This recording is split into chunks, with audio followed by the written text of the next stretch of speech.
Hello and welcome to Move the Line, presented by 4for4.com. Betting subscription at 4for4.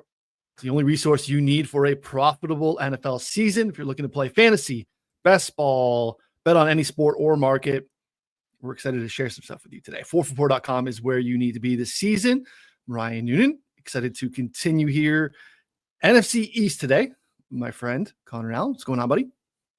Yeah, not too much. Fun division today. I think that there's a lot of different ways that this can go, and I think there's one clear team at the bottom here, and a couple of teams that I think could be in the mix. And I'm interested to break it down because I think we might have some different opinions on each team. Absolutely, yeah. Couple of things to note at the top. First, we are again Move the Line available wherever you listen to podcasts. Available also on the YouTubes. We are moving off of the 4for4 Bets YouTube channel. We are just kind of putting everything 4for4 related together at 4for4 on YouTube. 4for4 Live is the new YouTube channel. So this channel, we're going back to the 4for4 Live. So find that, subscribe. You'll be able to, we'll have different tabs and different stuff. So if you want to just find our betting stuff, we'll have even more betting stuff this season.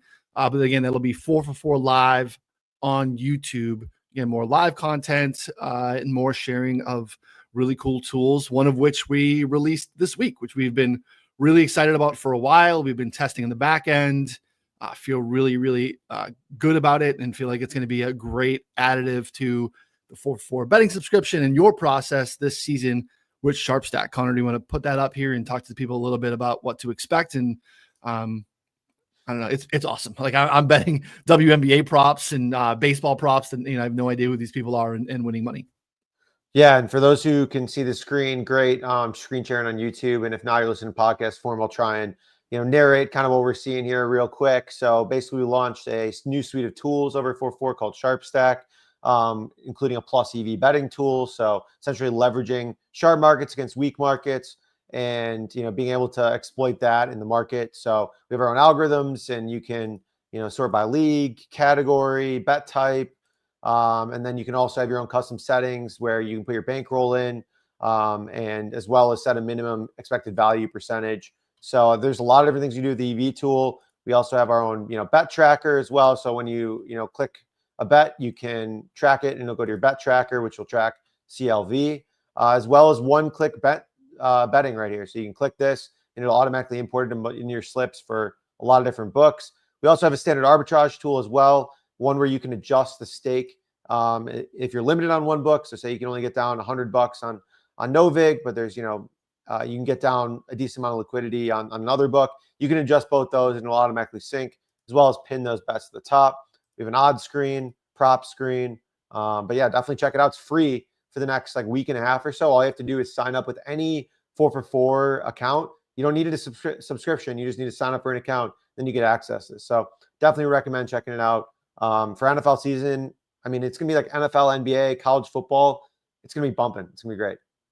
Yeah, I can't wait. Like I said, we're betting on sports that I don't typically follow that much, but once it starts to get dialed into NFL and different props and different markets like that, really excited. And again, the odd screen, prop screen, all that's there, basic calculators. It's there for the pick'em folks as well. If you happen to be in a state, obviously we have some of these other markets, so these Novigs and ProfitX that have popped up, but say DraftKings, FanDuel, all those things aren't available to you.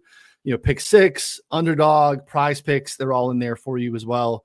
The algorithm is pretty exciting. So yeah, I cannot wait to let it loose on the football side of things for sure. So lots of different uses. Connor and I are going to be doing a lot more screen shares and talking through it week in and week out, maybe daily. We'll figure out whatever that looks like as we get into the season. But yeah, we're excited. So take advantage. It is free right now. So like Connor said, if you have a 4for4 subscription, cool. You'll see it at the very top. You can see here between the betting and the deals tab on the top is SharpStack. It'll open up the EV tool. You don't even need to have a paid subscription right now to take advantage. You just need a free account on 4for4. So take advantage of that now. Really, really excited to share this with you. Again, just get your mind right. It's football is coming. We are 27 days away from opening kick on that Thursday nighter. So it's close. It is coming. So yeah. And again, it's not just the EV tool. The bet tracker piece is really nice. Getting an understanding in one spot to be able to click bet and takes you right there, track your own CLV. know when you're getting in good. Lots of different ways to take advantage. It's all tracked up there on the top for you. There's a little settings tab. If you want, you can manipulate your own stuff and your bankroll. It's great resource. You can tell you like how much to stake in a bet based off of what your bankroll is, based on the EV. Like, it is setting you up for success to make it as easy as possible for you to understand, based off of what my bankroll is, how much should I stake, right? So fire it up for it. Any questions, reach out to us individually or on Twitter at 444bets. And again, remember, 444bets on YouTube is going away. Take advantage, sign up, subscribe. 444 Live on YouTube. All right, buddy. Let's move on to our preview time. It is, like I said, the NFC East. A couple of playoff teams, actually, the two teams that met in the NFC Championship game. From a scheduling standpoint, the NFC East is playing the NFC North and the AFC West this year. Very difficult set of schedules for this division as it shakes out. Pretty much everyone has a harder than standard average strength of schedule, some more difficult than others, some insanely difficult, which is really fascinating to get to. But we'll start with your defending Super Bowl champion Philadelphia Eagles.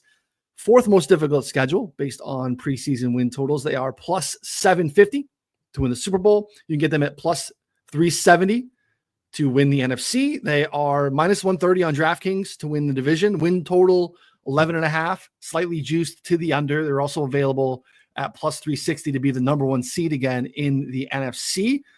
This is another year in Philadelphia and another play caller. This is 6 straight seasons of him having a new play caller at the top. We're staying in-house with Kevin Patullo. Has been in different roles with Philadelphia for a little while. Jalen Hurts saying all the right things. They seem to be kind of dialed in. There seems to be some natural regression we would expect from a defending Super Bowl champ, Connor, just in terms of how things kind of go. But I think, this team could be not quite as good as last year's version, but still elite and still probably the rightful favorite in the division and maybe in the NFC. Yeah, it's tough to poke too many holes here, kind of like, I think in a similar vein to some other teams we talked about here, because specifically their defense, we saw them make some changes in the secondary last year. They ran into like a really easy stretch of schedule, but their defense was like elite. Obviously proved it in the Super Bowl, more than proved it. They were, lockdown unit, and they ran everything back. I think added, one guy there exactly, but I think it was like literally, they basically have everything running back there defensively.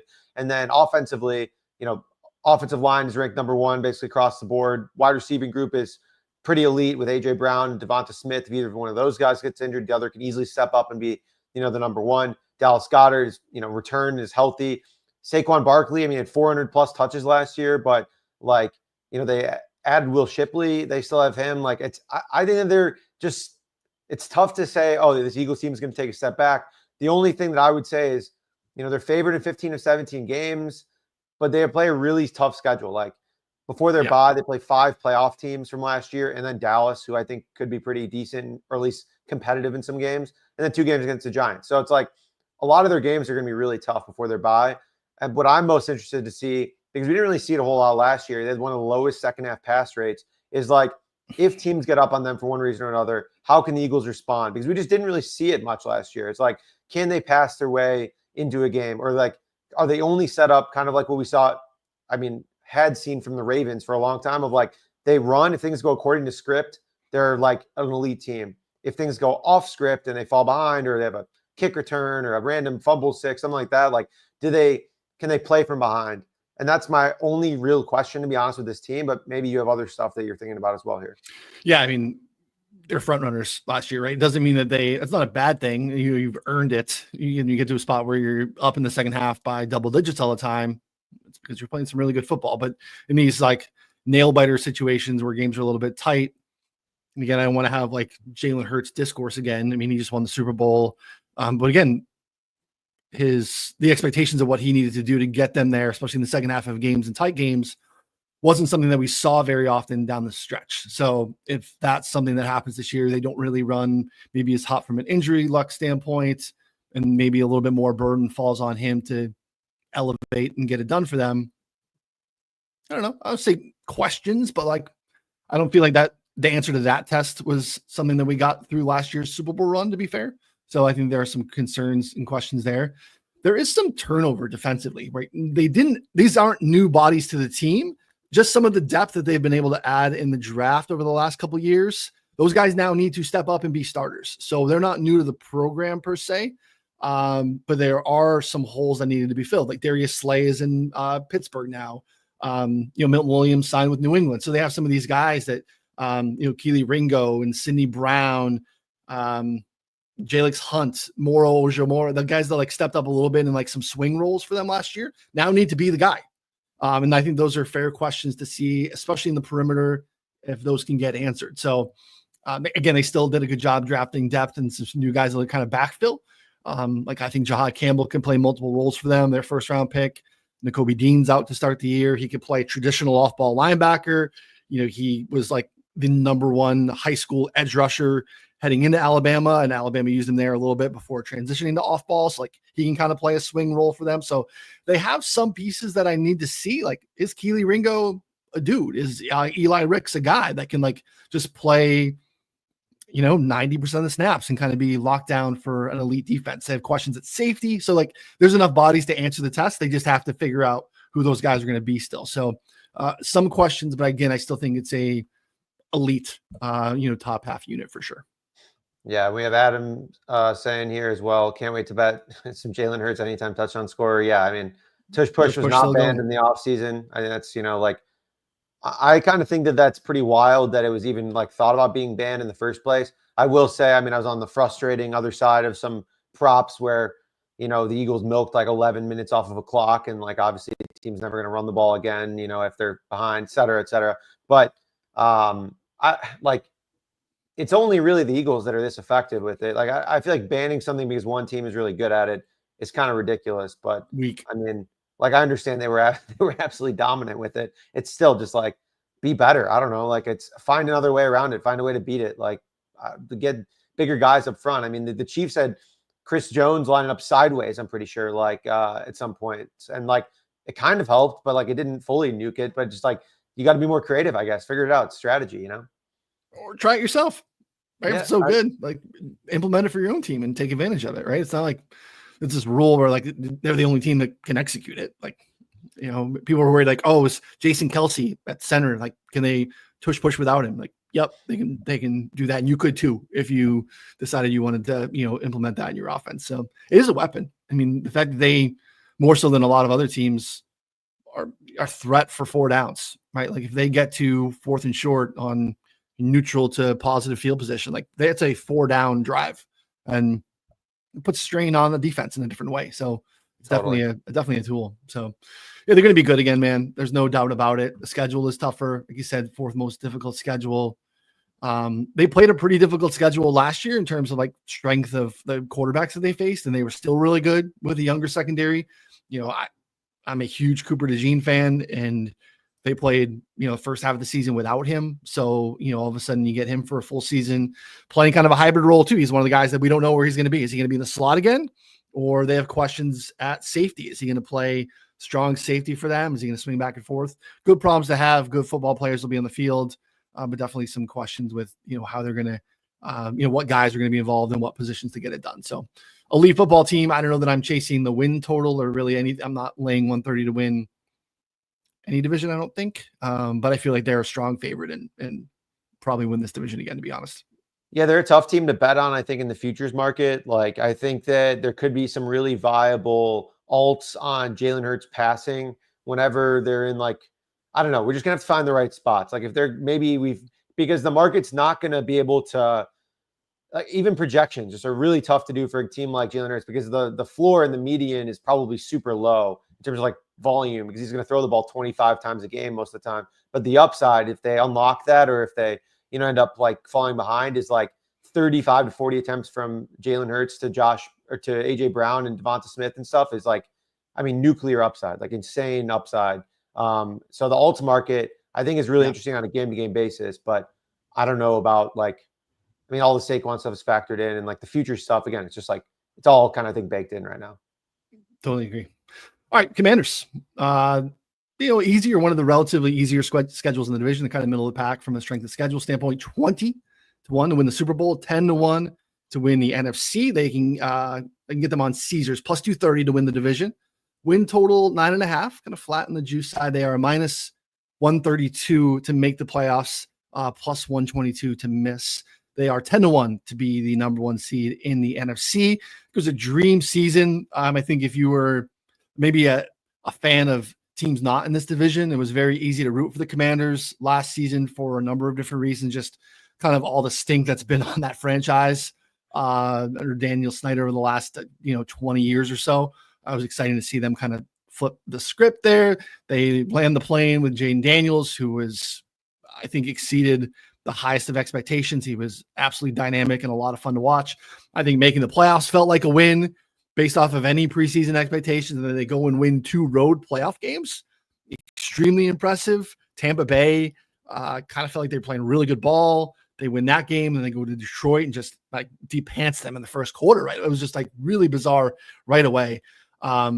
Not a knock on them. There's just a lot of factors that went in their direction last year. Schedule was very easy. They played a lot of backups, and we all remember there's a handful of games that stick out just in terms of good luck variance. When the Chicago game obviously jumps to mind. They played the Giants early in the year where the Giants kicker got hurt in warmups. They won by like a point, and the Giants had to go for 2 all game. They almost lost to the Saints with a 2-point conversion late. There's a handful of games that just kind of Jalen Hurts. They beat the Eagles. Hurts got concussed in the first quarter. So they won that game. Like, there's just a handful of things. They were insanely aggressive on 4th down, similar to the Eagles. They converted, I think it was like 87% of their 4th down attempts.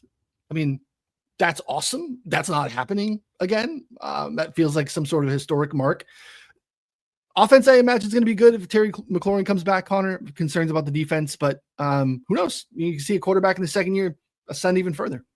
Yeah, the offensive line too is like, most people have them like the top 10 now. It's like they're a good unit. They added Laramie Tunsil, and then obviously they have just like strong interior line play that's returning, and then added Josh Connerly, probably a right tackle as well. So they're in a really good spot, take a massive step forward, because that was like one of the biggest knocks last year. I think they were like projected to be a bottom 5, bottom 10 offensive line coming into the year, and then now, they're projected to be like a top 10 unit. I think that changes the dynamic a lot, because they really, they had a running game, but it wasn't really robust, I would say. Brian Robinson is fine. Austin Eckler's fine. They drafted that kid, Ja'Cory Krosky-Merritt, who's been, making waves in training camp. I'm still a little skeptical how much he's actually going to play, but, I think, he's been flashy in training camp for sure. Signed Deebo Samuel. And then, you have Terry McLaurin, who I don't really know what to make of it. I think that amongst all the holdouts right now, or like people like that, I think he has a lot of leverage, because again, you have Jane Daniels on a cheapish contract. Like, he's really he's one of one for their team. Like, Deebo cannot do what Terry does, and neither can anyone else on the Commanders roster. So they kind of need him. A passing game with just like Deebo and Ertz, and that's Jane Daniels ADOT is going to be like 4. Like, it's going to be ridiculously low. So they can't do that. And I think there's also concerns about Deebo. It was like super out of shape. He's pretty out of shape last year, showed up this year, kind of out of shape. I think he'll be fine, because in this offense, he can like function as like an underneath option. And again, but you need that spacing that Terry provides. So I think he's a lot of leverage. I think they're going to get something done, or they should get something done, maybe on like a shorter contract. So I don't know, though. I did play some Deebo under 725.5. I think he might catch a lot of balls, but I obviously wouldn't, and that's still up on FanDuel. I wouldn't play that until Terry signs, to be clear. I think that's, I would wait there, but I don't know. This Commanders team is really tough overall from a betting perspective. Only underdogs in 5 games, but also only favored by a touchdown or more in 2 games all year. So it's like a ton of very tight games that could really easily go either way. Feel like they're another over team. Be honest, I think we have another one in the division for sure, but I just think that I agree, the McLaurin piece, massive leverage. You don't make the investments, the continued investments along the offensive line when you have this rookie contract situation. You kind of have to, even though he was the 2nd pick, you still have him on a team friendly deal based off of his performance last year. You can't fumble the bag by trying to get cute with your one of one receiver, right? You can't be asking Luke McCaffrey or Michael Gallup to go out and win like McLaurin wins, right? And he was awesome last year. And he's been awesome since he's been in the league with some pretty poor quarterbacks, right? So I think they have to get that done. I think they do. And the Brian Robinson apparently had a really good camp. and they like him, and he's, in a contract year, and I think he could be pretty good for them. Again, with the upgrades, the offensive line. Defense makes me a little nervous. They didn't do a great job at replacing some of the talent that they had last year that kind of left. I worry about how they're going to generate pressure. They really rely on blitzing at a really heavy rate to get it done. Now, I think their cornerback room, if Marshawn Lattimore is healthy and kind of gets back to who he was in years past, if he could be like a top 15, top 20 coverage corner. I like what they did with Troy Amos in the draft. They have some other depth there. Mikey Sanders still is a guy that I like quite a bit.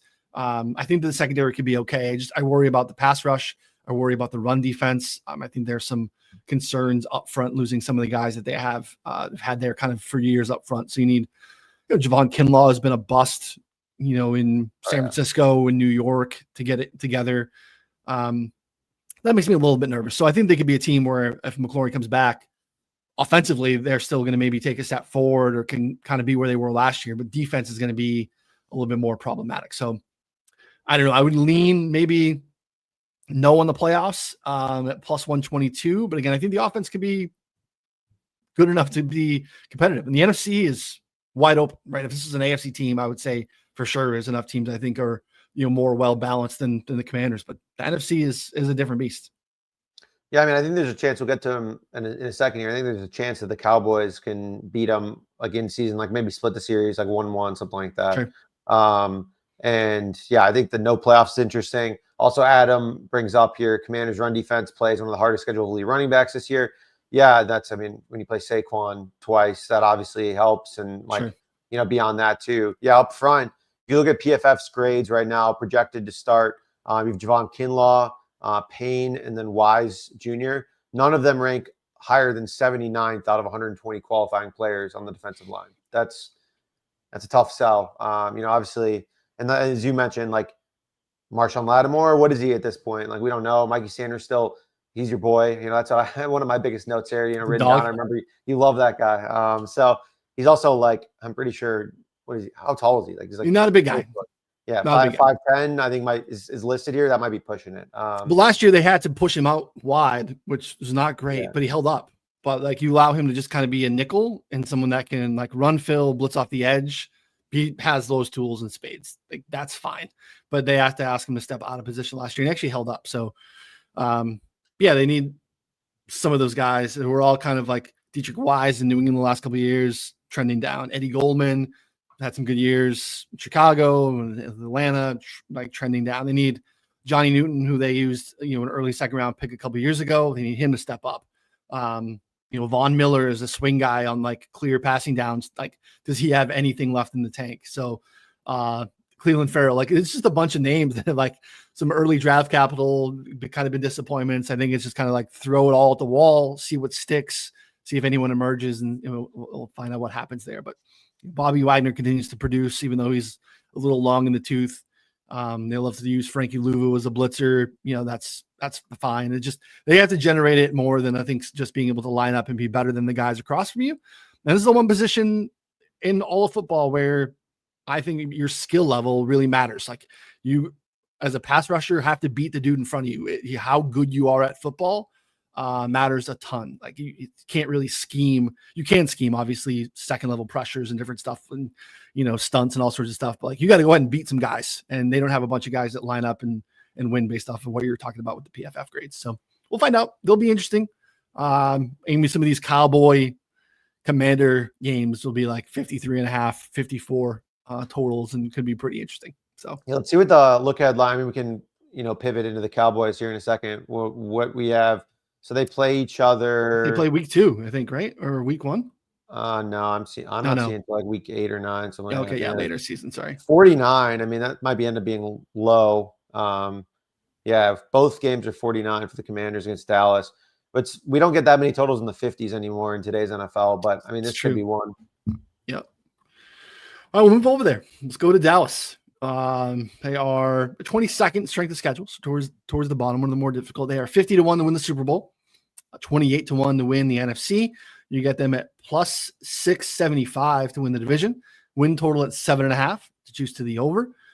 Plus 190 to make the playoffs. You can lay 210 to miss the playoffs. Pretty low expectations for Dallas coming into last season. And then kind of the bottom falls out. I mean, they had a ton of injuries, really important injuries. Dak lost in week 9 for the season. CeeDee Lamb felt like he really wasn't 100% for most of the year. DeRon Bland, Trayvon Diggs missed a bunch of games. DeMarcus Lawrence missed almost the entire year. You lost Micah Parsons for about a month.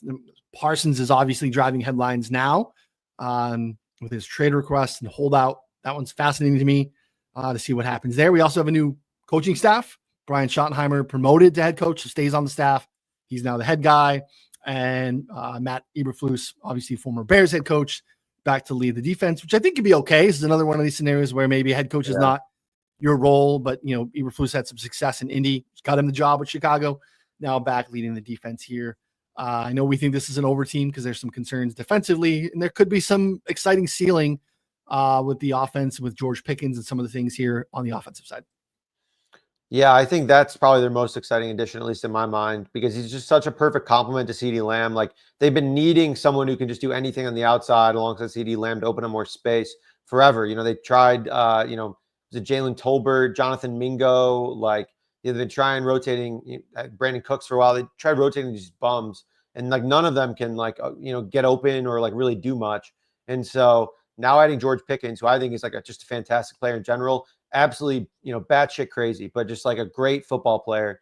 And so I think that just having both them there, and they've talked about it already in training camp of CeeDee Lamb is like, I can't be bracketed anymore because George Pickens is like, we're going to put us on the same side and it's going to be really tough. Like, either the safeties come down and try and help, or, if he's not, and then Pickens is going to be wide open behind the defense. So I think that kind of 1-2 duo is massive here. And then when you factor in the Cowboys running back room, you have Miles Sanders, who's already injured, Javonte Williams, who is like one of the worst running backs in the league last year in terms of every metric. And then you draft Jaden Blue, who I think could end up being pretty good. He's already kind of banged up. I think he's more of an explosive back. I don't think he's consistent. And so the problem with all that is you put that behind an offensive line that's nowhere near what it used to be. We're looking like middle of the pack by most metrics. I mean, they're just going to have to throw the ball 50 times a game, 40 times a game. It's going to be crazy, because they're going to run the ball on first down like Schottenheimer tries to do, and then it's going to go nowhere. So it's going to be a lot of long second downs and Dak just playing hero ball. So then also, I'm sure you can get into it, the defense is interesting. Finished 28th in EPA per play last year. That was with being 13th in turnovers forced per game. I mean, I don't know. I think the secondary is thin at best, and at worst are like one of the worst units in the league.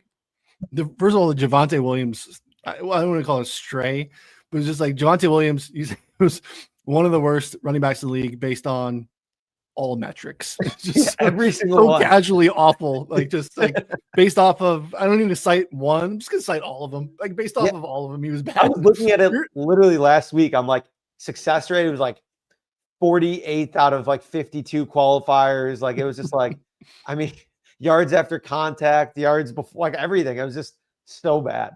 Just all across the board. We don't have to cite any of them in particular. Just know if you found a metric, he was really bad at it. So yeah, I mean, hey, George Pickens' longest reception overs going to be popping.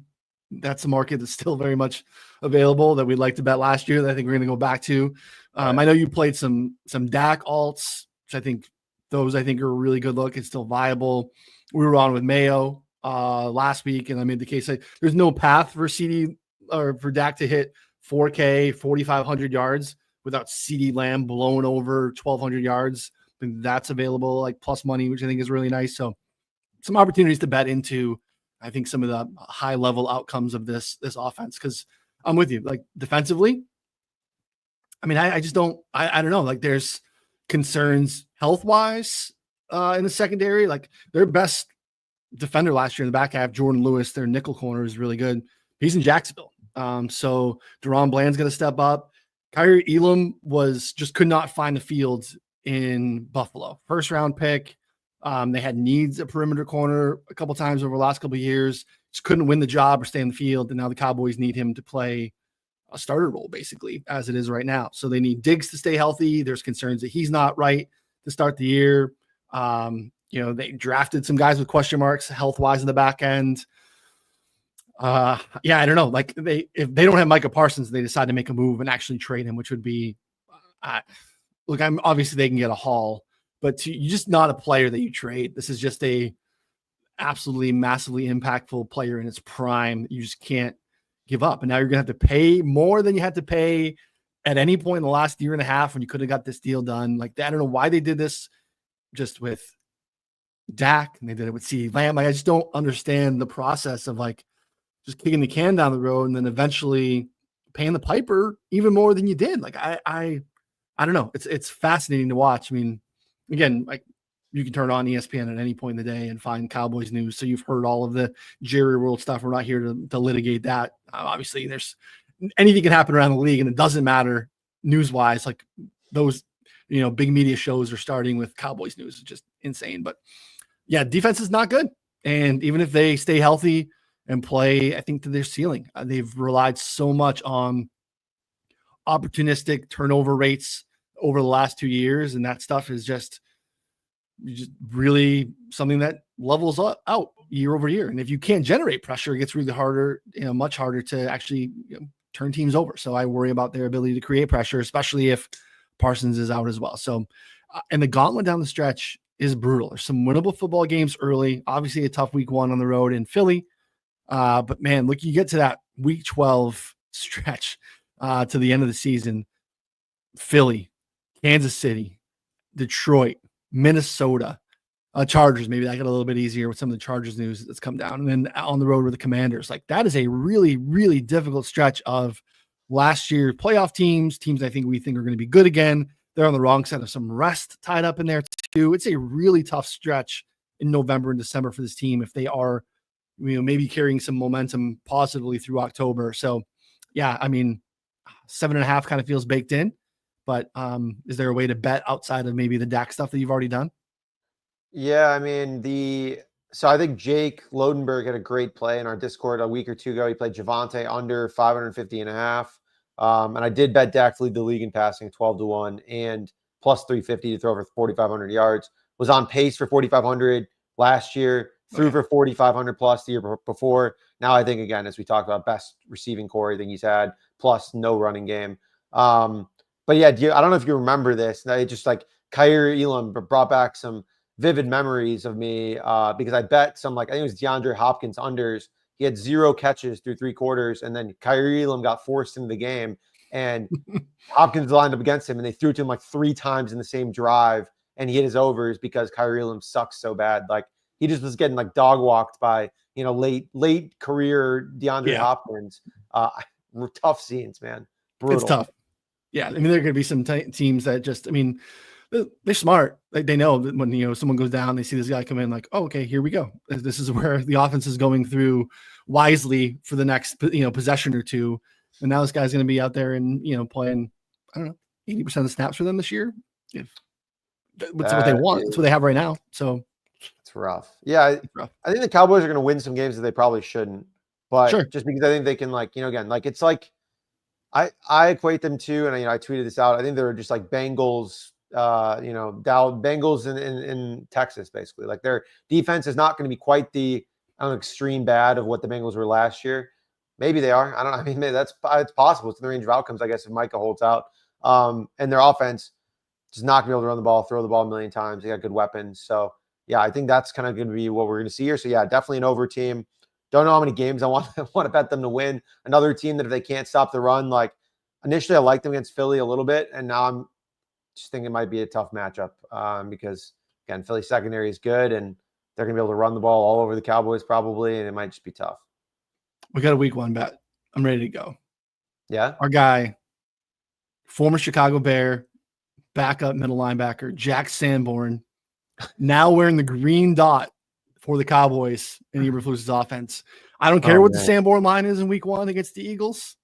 Those cowards better post something, but we are smashing Jack Sanborn over 7.5, 8.5 tackles against the Eagles. Smash. He's going to have 15, right? He's going to have like 15 or 20 by the end of the game. Dude is a dog. Absolute dog. And now he's going to get starter reps. Wearing the green dot. He's got that job. The other dudes are fighting for linebacker too. We at least have Sanborn for week 1 against the Eagles. So we got a week 1 bet already in the holster, ready to go. So we'll find ways to pick on the Cowboys all season long, but not a playoff team in my opinion. I don't know what you think. No, it's just a tough sell. I mean, their defense would have to be. So I guess the only upside I think for this defense is like they're opportunistic, right? Like in a Micah plays, like sure. they can create havoc and have a sack on second down, which forces a long third, or like create some turnovers. Obviously the whole Deron Bland stuff, a couple of years ago at this point, like 6 that was touchdowns. Yeah, 6 pick sixes. That's outrageous. But like I think that's kind of like in their DNA. It's like they're not very good on a play-to-play basis, but they create havoc. So that's the upside case. If that comes together, maybe the offensive line plays better and they can run the ball at all. Like I just have such low expectations for being able to like milk games and like close out games for this team. Like, because if you can't play defense and you can't run the ball, like it's just really tough to win. Pretty simple. Yeah. Yeah. All right. Next one. Last one. New York Football Giants. Most difficult schedule in the league by margin almost too, which is really tough. Like this happened in the past last year too. Like you're bad and then somehow you draw like an impossible schedule. It's here we are for the Giants. 230 to 1 to win the Super Bowl. They are 125 to 1 to win the NFC. You can lay 30 to 1 to win the division. It's a big number to win a division. Win total 5.5, juice to the under. A lot of new in New York. Coaching staff, front office still intact. They have one more ride basically. Look, Jackson Dart, eventually probably Russell Wilson to start. That combination of those probably better than Daniel Jones, Drew Lock, and Tommy DeVito. They need the offensive line to stay healthy. It's still a bad unit, but Andrew Thomas has been beat up for years now. It feels like he's really good when he's in there. They struggle when he's not. Defense could be good, but I don't know. It might not matter, Connor, in the schedule. Yeah, it's like the defense has some wagons up front. Obviously, they kind of just got like, yeah. They were in a really tough spot in this draft because they could either, I don't know, like they just didn't really have any options outside of taking what's his name? Why am I blanking here? He's like, again, their edge, like the pass rusher. Abdul Carter. Yeah, Abdul Carter, that's what it is. And because either you like traded down or like I think they tried to trade up for Travis Hunter. Like it's just like there wasn't anything that they could really do, and it wasn't a position that they really needed. So now their pass rush, I think, is awesome, but can their secondary hold up? Can their run defense hold up? And then on the other side of the ball, their offensive line is, bottom 10 by most standards, most rankings. Yeah. And then their receiving core, Malik Neighbors, obviously awesome. Darius Slayton signed a big contract. He'll just continue to just run wind sprints down the sideline, eventually catch a few moon balls, I think, from Russ. Yep. So I think his like ults might be in play early in the season. My biggest question, I share this all the time whenever I can. So it's like the look headlines tool on 4for4 right now. You can see how long do we think Russ lasts here? You got at Washington, at Dallas, against the Chiefs, against the Chargers, at New Orleans, a little reprieve here. I think this could be the first Jackson start. The only green on the screen. Yes. They're favored in one game at New Orleans, which I think they're probably better than New Orleans. They have more like, they are. Again, they have some wagons up front. Their pass rush is good. They might just cause some problems for teams especially like New Orleans. But then you have Philly, Denver, Philly, San Fran, like Chicago, Green Bay, Detroit even is tough. New England's not a cakewalk by any means. They're definitely a better team. Into the bye, like there's no breathing. You can take a deep breath maybe for New Orleans, but even then that's going to be it's not going to be an easy win by any means. So I don't know. We talked about on Mayo's show, there's a prop right now. It's like over 4.5 games for Jackson Dart.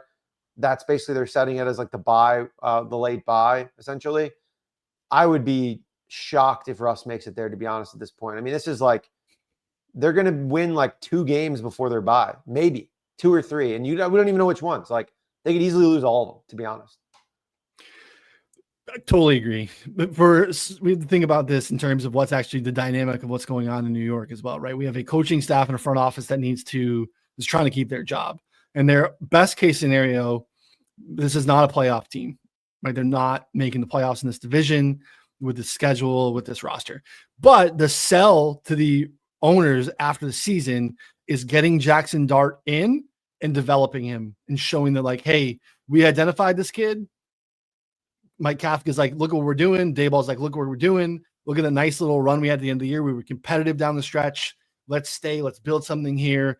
And that doesn't involve Russ making late season starts, right? Like, because we know what Russ is at this point in his career. He's a fine replacement level back end starter, right? Somewhere between starter 28 and 35, right? Like he's, kind of appropriately where he is. Your path moving forward to keep your job is selling the fact that you've done something with Jackson Dart. So he's got to get in. 4.5 games for him seems like an absolute smash. Outside of him getting hurt somehow in the season, right? So the schedule is just absolutely brutal. I actually think the defense is I don't want to say really good. I think it's good. When you have like multiple pass rushers that can win up front from the interior and the perimeter, that's really, really good. I like the additions that they made in the offseason in the secondary. I think the cornerback room is decent. Like your guy, Drew Phillips, another dog in the slot. Drew, love Drew. Paulson Adebo at corner. Like Paulson Adebo is a pretty solid addition for them. Javon Holland is like a deep safety that they brought over from Miami. Like him a lot. I think Tyler Nubin is a home run that they landed in the second round last year. He got hurt down the stretch. Like he's a outstanding box safety that can help with the run. Like, I don't know, Deontay Banks on the perimeter. Like they got some guys. They're okay. Brian Burns is awesome. Like if Carter's good and they get anything out of Thibodeau, like that's a pretty decent defense overall. But is it enough to be, really competitive based off of the schedule and the offensive line, all the positions, the short fields they're going to be put in? It's going to be tough. So, yeah, I think the best way to bet it is the Jackson Dart line versus maybe anything Giants specific. Yeah, I mean, just hypothetically, if you gave the Giants like the Niners schedule, they probably win like, I don't know, 5, 6 games, maybe 7 games, something like that. Like they're not a terrible team. They're just have had an uphill battle in every game this season. Like they are a good bit worse than every single team that they play outside of New Orleans. Pretty much at this point. So it's just tough. It's tough to win games like that. And like you said, Russ is not good. I think he's actually going to probably play fine. But fine's is not enough. Like you said, like it's down the stretch when they're 2-8. I mean, it's tough sell. Like your quarterback's just not like elevating anyone. So they're just going to have to see what they have in Jackson Dart. Even if Russ is playing like okay and he's not costing them games or anything, they need more juice, I'm sure, offensively. So we'll see what that looks like. I'm interested to see. I mean, I think Malik Neighbors is awesome, obviously. But again, we'll see. Yeah, I mean, look, it's the New York media as well, right? So like if Russ is just kind of spinning his tires, and like you said, he's not necessarily like elevating them, but not like being the reason why they lose a bunch of games either. You're still going to get calls for, especially depending on what we see from Jackson Dart in the preseason.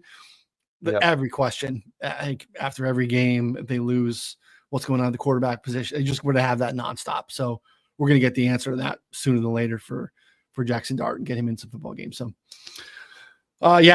look, more we lay this out, like even with maybe some questions with Philadelphia, some of the defenses, especially in the middle of the pack, those two teams that could be competitive. I just think it's going to be really hard for those teams to slow down Philly, who I don't know, could get it back and get it done. I'm very interested to pick NFC winners here when we get there in a couple of weeks and we get done with the preview series. So, yeah, I think that'll be because I think the NFC is way more open. Like the Eagles are bell of the ball, and but it's just one team. I really think that there's like a reasonable drop off after them, and one team being at the top is pretty fragile for the rest of like the thing. If Hurts gets injured or the defense isn't as good or something like that happens, like the NFC is wide open, and even more than it already is. I guess one other like crazy long shot bet based on what we talked about, like if the Cowboys win 12, 13 games, I would bet Dak Prescott is winning MVP. And so I think that's like 40-1, depending on where you're looking at it, 30. I don't remember exactly. I'll look at the actual numbers here real quick.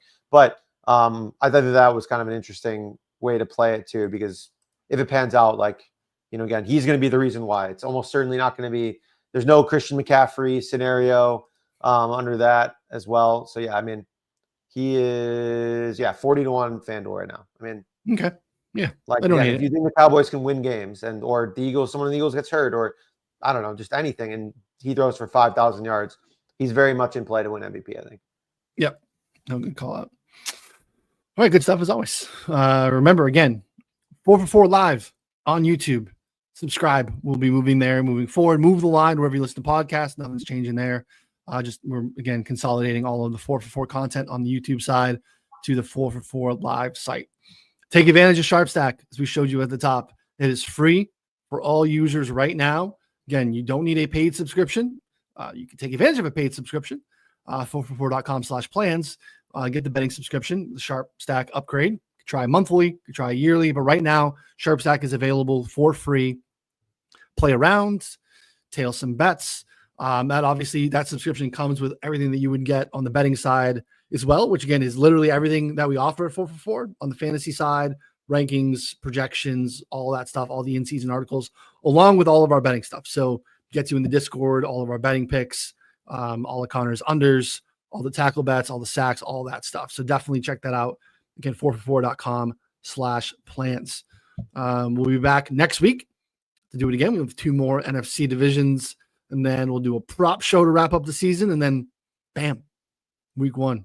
It is really, really, really close. Cannot wait. So appreciate hanging out with us today. Again, subscribe before you take off on 4for4 Live. For Connor, I'm Ryan. We'll see you all next time. Thanks, everybody.